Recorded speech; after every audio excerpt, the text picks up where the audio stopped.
प्रधानमंत्री श्री नरेंद्र मोदी जी के कुशल नेतृत्व में आज का भारत आर्थिक मोर्चे पर बहुत तेजी से प्रगति कर रहा है। आज दुनिया भर के बड़े बड़े निवेशक चीन का स्टॉक मार्केट छोड़कर भारत में निवेश कर रहे हैं। इसकी सबसे बड़ी वजह यह है कि भारत मौजूदा समय में सबसे तेजी से ग्रोथ करने वाली अर्थव्यवस्था के रूप में उभरा है। आपको बता दें कि भारत पहले ही चीन के हांगकांग को पछाड़कर दुनिया का चौथा सबसे बड़ा शेयर बाजार बन गया है और भारत ने ट्रेडिंग वॉल्यूम के मामले में भी हांगकांग को पीछे छोड़ दिया है। आज वैश्विक ग्राहक बाय इंडिया सेल चाइना की रणनीति अपनाए हुए है, जिसके चलते पिछले साल जहां भारत का सेंसेक्स करीब 17% मजबूत हुआ है, तो वहीं हांगकांग के हैंग सेंग में करीब 27% की गिरावट दर्ज की गई है, जिसके चलते कई विदेश निवेशक चीन में अपना कारोबार बंद कर रहे हैं। कीमतों में आई गिरावट के बाद सिंगापुर की हेज फंड एशिया जेनेसिस ने चीन में अपना कारोबार बंद करने की बात कही है। जहां चीन की इकोनॉमी संघर्ष कर रही है, वहीं भारत की अर्थव्यवस्था मजबूत हो रही है।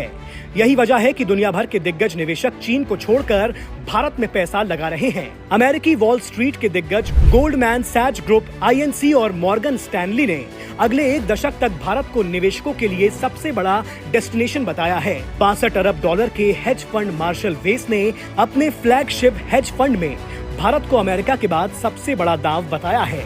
यहाँ तक कि कंजर्वेटिव माने जाने वाले जापान के रिटेल इन्वेस्टर्स भी चीन में अपना निवेश कम कर रहे हैं और भारत का रुख कर रहे हैं। आज जहाँ ज्यादातर देश आर्थिक मंदी और अनियंत्रित महंगाई का सामना कर रहे हैं, वहीं मोदी जी के नेतृत्व में भारत आज विश्व की सबसे तेजी से बढ़ती अर्थव्यवस्था बन गया है। पिछले 2 दशक में भारत की जीडीपी 500 अरब डॉलर से 3.5 ट्रिलियन डॉलर पहुंच चुकी है।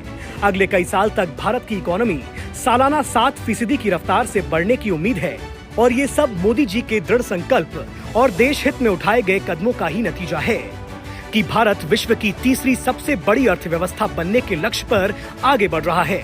साथ ही बड़े बड़े निवेशकों के लिए भारत आज विकल्प के रूप में उभर कर सामने आया है।